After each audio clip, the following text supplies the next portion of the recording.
মানুষের জীবন বড়ই অদ্ভুত জানেন। সত্যি কথা বলবো, দেখুন আমাদের জীবনে প্রত্যেকটা দিনই হয় নতুন নতুন, তাই তো আমরা কত কিছু শিখি আমাদের এই জীবন থেকে। এই ছোট্ট জীবনে ভালো মন্দ, ভালো থাকা খারাপ থাকা সমস্ত কিছু নিয়েই কিন্তু চলতে থাকে দিনের পর দিন। আর তাই তো আমি হয়ে গেছি আমার ছোট্ট পরিবারের গল্পখানা আপনাদের সাথে শেয়ার করতে। আচ্ছা বন্ধুরা, কেমন আছেন সকলে? আশা করছি যে যেখান থেকে ব্লগখানা দেখছেন ভালো আছেন, সুস্থ আছেন। আমি উত্তর দিনাজপুর থেকে পাইন নিয়ে হাজির হয়েছি সুন্দর একটি ছোট্ট ব্লগ। সকালবেলা ঘুম থেকে উঠেই সংসার টুকিনাই কত রকমের কাজ থাকে, তাই না? তাই তো দেখি কালু লালু সকালে ওদের খাওয়া দাওয়া প্রায় কমপ্লিট। আজকে ঘুম থেকে একটু দেরি করে উঠেছি, বলতে গিয়ে বৃষ্টি পড়ছিল রাত্রে, আর সকালবেলাও ঝিরিঝিরি করে পড়ছিল, তাই একটু দেরি হয়ে গেছে। তো হাঁড়ি ছিল ভাতের, আর কিছু ছিল একটু বাসন টুকটাক, সেগুলোকে এখন কলপাড়ে চলে এসেছি ধোয়ার জন্য।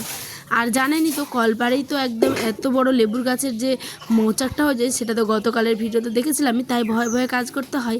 আর হ্যাঁ, যারা যারা আমার পরিবারের নতুন তারা একটিবার হলেও আমার এই ছোট্ট পরিবারটির অংশ হয়ে যাবেন। আর হাতে যদি একটিখানি সময় থাকেন তাহলে এরকম সুন্দর সুন্দর অনেক ব্লগ অলরেডি আপলোড করা আছে, একটিবার দেখে যাবেন বন্ধুরা। চলুন এখানে বাসনগুলো ধোয়া যাক।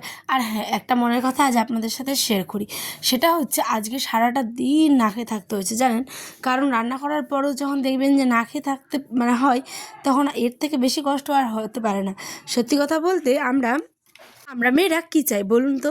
একটুখানি যদি রান্নাবান্না থেকে শান্তি পাওয়া যায় একবেলা, তাহলে জীবনে আর কিচ্ছু চাই না। সত্যি কথা বলতে আমিও ঠিক আপনাদের মতো এরমটা। প্রতিদিনের ব্যস্ততার মাঝে যদি একটু শান্তি পাওয়া যায়, তাহলে কে এই শান্তি চায় না বলুন তো? আর হ্যাঁ, ওই যে বললাম সারাদিন না খেয়ে, বলতে আয়নের আব্বা চলে গেছিলো আজকে সকালবেলা, হচ্ছে কি একটা ইম্পর্টেন্ট কাজে 7টের সময়। তাই ভাবলাম চলুন একটুখানি ছোলা সিদ্ধ করে দিই, কিন্তু বেচারা খাবে না, এত তাড়াহুড়ো ছিল তার। সে বলছে যে না, তুমি ওটা করে খেয়ে নাও। তো এই যে আমি এখানে ছোলা বসিয়ে দিয়েছিলাম, সকালবেলা ছোলা আলু দিয়ে মুড়ি খেয়েছি। আর দেখুন রান্নাবান্না বলতে আজ ভাত টাত কিচ্ছু রান্না করিনি, ওই জন্যই আমার একটু সকাল টাইমটা শান্তি পেয়েছি। হচ্ছে এখন কটা বাজে? 10টা। বৃষ্টি শুরু হয়ে গেছে টিপির টিপ।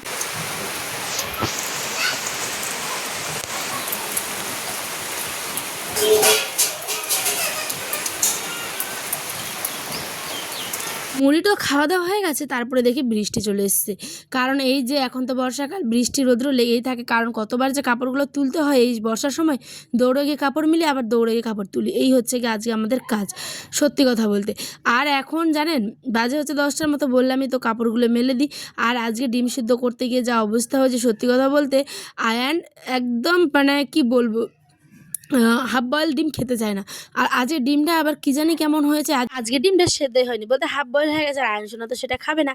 তো এখানে কাপড়গুলো দিয়ে দিয়েছি, জায়গা না থাকায় এই যে ফ্যানটার উপরেও দিয়ে দিয়েছি জানেন। তো এখানে ডিম সেদ্ধ হয়ে গেছে, আর ডিমটা ফাটে দেখি এমন কাণ্ড, হায় রে হায়, পুরো কুসুমটা গলে দেখুন কি অবস্থা হয়েছে। তো যাই হোক, এরমভাবেই খেলো, কি আর করা যাবে। কুসুমটা খাওয়া হয়নি, মানে সাদা অংশটুকু খেয়েছে আয়ন। আর এইখানটা এসেছে হচ্ছে হঠাৎ করে আমাদের সেন্টারের দিদিমণি মানে কেওয়াইসি করতে। আয়ন যেহেতু খিচুড়ি পায় সেন্টারে, সেই কারণে। আর এদিকে আমি খাচ্ছি হচ্ছে টক দই আর হচ্ছে খেজুর। তো এখন আমি এসে হচ্ছে কি আপলোড দিতে ভিডিওটা। এই যে পাশে একটা গরু, আর এদিকে হচ্ছে কি আমাদের মাঠ। তো আর এদিকে হচ্ছে কি আমাদের বাড়িঘর, মানে ওই সাইডটা দিয়ে আমরা বাড়ির দিকে যাই। তো এখানে এসে এই যে বাস ঝাড়টার কাছে দাঁড়িয়ে থাকি, তারপরেই ভিডিওটা আপলোড দিই। এখানে যেহেতু মাঠটা ফাঁকা, তাই চটচট করে একদম অনেক সুন্দরভাবে মানে স্পিডে আর কি ভিডিওটা আপলোড হয়ে যায়। তো চলুন ঘরে গিয়ে দেখা হবে। রাতে এখনও রান্নাবাড়ি কিছু করিনি, যে সকালে মাংস নিয়েছিলাম ওটা ফ্রিজে রেখে দিয়েছি, আর টক দই আর ওটস, মানে টক দই আর খেজুর শুধুমাত্র খেলাম। আর এখন বাজে ঠিক বিকেলবেলা, তো বিকেল 3টে 3:30। এটা তার শাকের আর কি, আয়নারা বানিয়েছিল হচ্ছে 2-3 দিন আগে, তো নষ্ট হয়ে যাচ্ছিলো, ফ্রিজে শুকিয়ে যায়, জানেনই তো শাক। আর শাক মানে তো টাটকা, তাই না? খেতে বেশি মজা। তো কি করা যাবে, অনেক সবজি থাকার কারণে শাকটাকে রান্না করা হয়নি। তাই আজকে ভাবলাম চলুন শাকটাকে রান্না করে নিই আগে। আর বিকেলবেলা যেহেতু হয়ে যাচ্ছে, তারপরে মানে একটু সন্ধ্যা হলে বসাবো হচ্ছে কি মাংস। আর কেন বলছি বলুন তো সন্ধ্যাবেলা, কারণ মাংস তো নিয়েছি সকালেই, কিন্তু আয়নের আব্বা হচ্ছে কি হয়তো এখন আসেনি, আসবে একদম দোকান করে সেই রাত্রি। আর আজ যেহেতু হচ্ছে বৃহস্পতিবার, মানে বৃহস্পতিবার ব্লগটা আপনারা পাবেন শুক্রবার ঠিক 5টার সময়। তো সেই কারণেই রাত্রেবেলা মাংস গরম গরম আর গরম ভাত, তো সবাই মিলে মানে খেতে অন্যরকম একটা ভালো লাগে।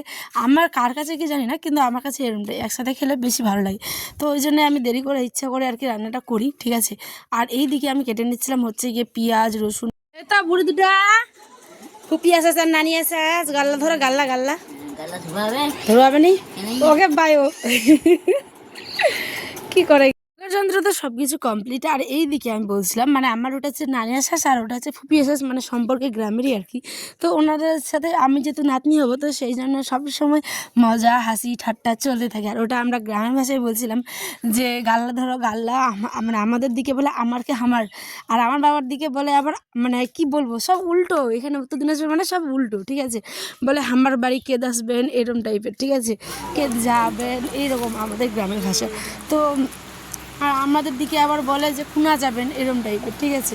তো যেখানে যেরকম বলে না কোনো দেশের বলি তো কোনো দেশের গালি, ঠিক তেমনটাই বলবে যে আমাদের দিকে বলে যে কি রান্না করলু আজগা এরম টাইপের। আর আমার শ্বশুরবাড়ির দিকে বলে যে কি রান্না করলেন এটা সেটা। যাই হোক আমি অত শিখিনি, যেটুকু শিখেছি ওইটুকুই অনেক। এখন আমার রান্নাবাড়ি মানে কি বলবো কমপ্লিট বলতে চাইছিলাম, সরি, মানে বসাতে যাচ্ছি, এদিকে মাংস করে নিয়েছি, এদিকে জোগাড় যন্ত্র সমস্ত কিছু দেখে দিলাম। আর এখানে হাট নিয়ে চলে এসেছে হচ্ছে আহনের আব্বা।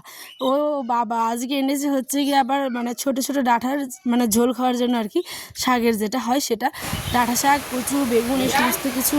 এখন আমি চলুন আলুগুলো ভেজে নিই।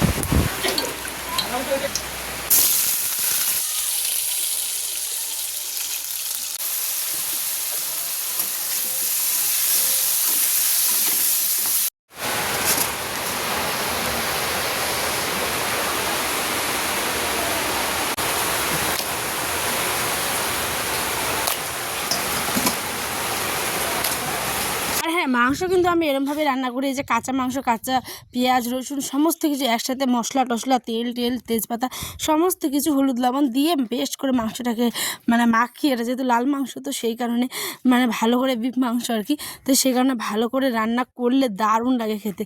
চলুন, যা তরকারিতে না দিলেই নয় সেটা হচ্ছে তেজপাতা দেওয়া তো হয়ে গেছে। মাংসটাকে এখন ভালো করে কষিয়ে রসিয়ে রান্না করব।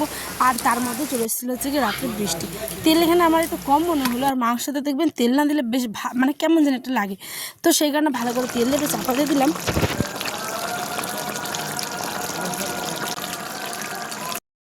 তো এখানে আমরা রান্নাবান্না কমপ্লিট হয়েছে। শাক, এটা কষা মাংস অর্ধেকটা রেখে দিয়েছি, আর অর্ধেকটা একটু আলু দিয়েছি। আলু ছাড়া মাংস তো মানে কোনো মূল্যই নেই, ঠিক আছে, আলু আমাদের লাগবেই, খুব আমরা খেতে পছন্দ করি, তার সাথে গোটা রসুন। তো আর আসি বন্ধুরা, দেখাবেন ব্লগে, সকলে ভালো থাকবেন সুস্থ থাকবেন, ঠিক কেমন লাগলো ব্লগটি জানাবেন কিন্তু।